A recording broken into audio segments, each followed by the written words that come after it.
Hi ಎಲ್ರಿಗೂ ನಮಸ್ಕಾರ. ಇವತ್ತು ನಾನು MTR ಇನ್ಸ್ಟಂಟ್ ರವಾ ಇಡ್ಲಿ ಮಾಡ್ತಾ ಇದ್ದೀನಿ.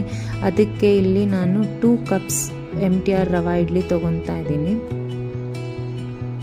ಇದರ ಜೊತೆಗೆ 1 ಕಪ್ ಕರ್ಡ್ನ ಆ್ಯಡ್ ಮಾಡ್ತಾ ಇದ್ದೀನಿ. ಅದೇ ಕಪ್ಪಿಗೆ 1 ಕಪ್ಪಷ್ಟು ನೀರು ಮಿಕ್ಸ್ ಮಾಡಿ ಹಾಕ್ತಾ ಇದ್ದೀನಿ. ಇದರ ಜೊತೆಗೆ ಶುಂಠಿ, ಹಸಿಮೆಣಸಿನ್ಕಾಯಿ, ಕ್ಯಾರೆಟ್ ತುರಿ 3 ಹಾಕಿ ಈಗ ಹಿಟ್ಟನ್ನ ಮಿಕ್ಸ್ ಮಾಡಿ ಇಟ್ಕೊಂಡು 10 ನಿಮಿಷ ರೆಸ್ಟ್ ಆಗಕ್ಕೆ ಬಿಡ್ತೀನಿ.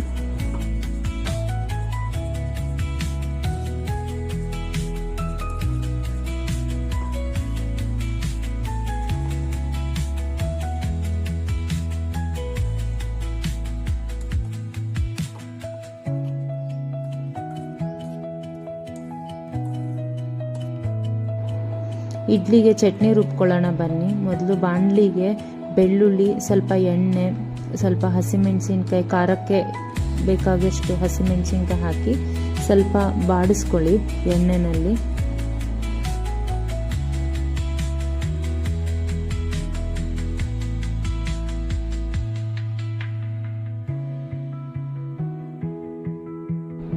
ಈಗ ಅದೇ ಬಾಣಲಿಗೆ ನಾನು ಸ್ವಲ್ಪ ಪುದೀನ ಸೊಪ್ಪು ಹಾಕ್ತಾ ಇದ್ದೀನಿ.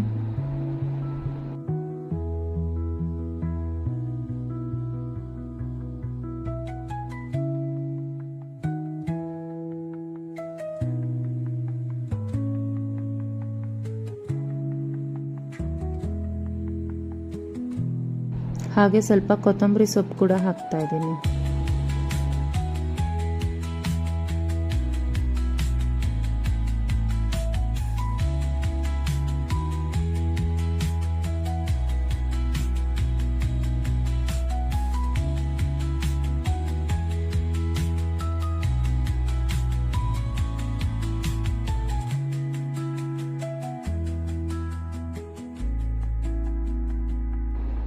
ಸ್ವಲ್ಪ ಇದು ಫ್ರೈ ಆಗ್ತಿದ್ದಂಗೆ ಸ್ವಲ್ಪ ಹುಣಸೆ ಹಣ್ಣು ಹಾಕ್ಕೊಂಡಿದ್ದೀನಿ.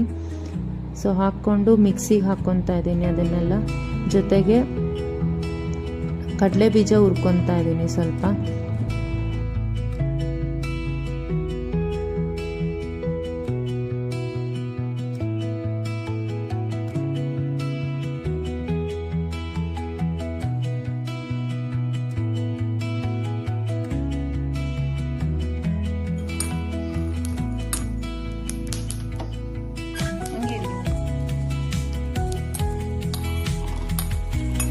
ಹುರಿದಿರೋ ಕಡಲೆ ಬೀಜನ ಮಿಕ್ಸಿ ಜಾರಿಗೆ ಹಾಕ್ಕೊಂಡು ಜೊತೆಗೆ ತುರಿದಿಟ್ಟಿರೋ ಕಾಯಿ ತುರಿಗಳನ್ನ ಹಾಕ್ಕೊಂಡು ರುಚಿಗೆ ತಕ್ಕಷ್ಟು ಉಪ್ಪು ಹಾಕಿ ಗ್ರೈಂಡ್ ಮಾಡಿ ಎತ್ತಿಟ್ಕೊತಾ ಇದ್ದೀನಿ.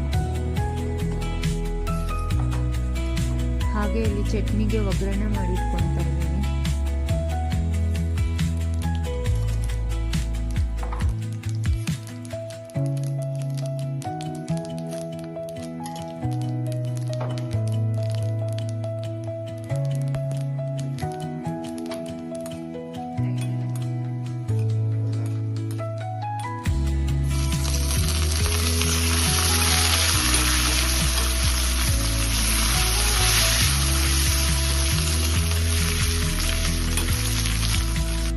ಈ ಕಡೆ 10 ನಿಮಿಷ ಆಗಿದೆ. ಇಡ್ಲಿ ಬ್ಯಾಟರ್ ರೆಸ್ಟ್ ಆಗಿದೆ. ಇವಾಗ ಇಡ್ಲಿಗೆ ಇಡ್ತಿದ್ದೀನಿ. ಸ್ವಲ್ಪ ಆಯಿಲ್ ಗ್ರೀಸ್ ಮಾಡ್ಕೊತಿದ್ದೀನಿ.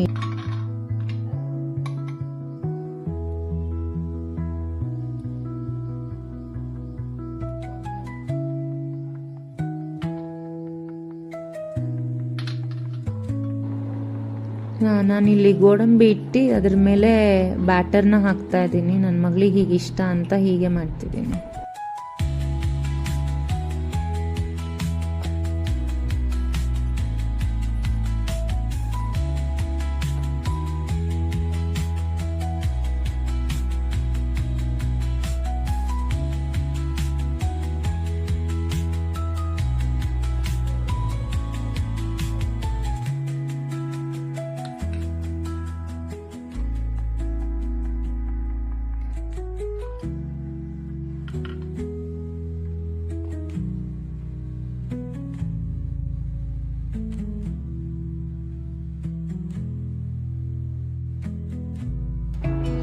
10ರಿಂದ 12 ನಿಮಿಷ ಇಡ್ಲಿನ ಬೇಯಕ್ಕೆ ಇಡ್ತಿದ್ದೀನಿ ಮೀಡಿಯಂ ಹೈ ಫ್ಲೇಮಲ್ಲಿ.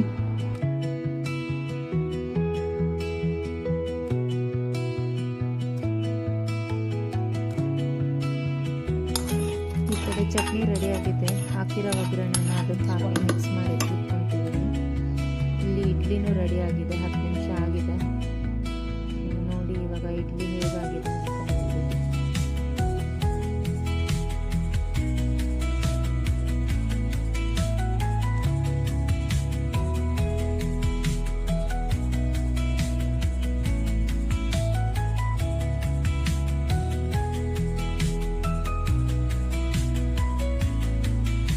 ಸಾಫ್ಟ್ ಇಡ್ಲಿ ರೆಡಿ ಆಗಿದೆ. ಸರ್ವ್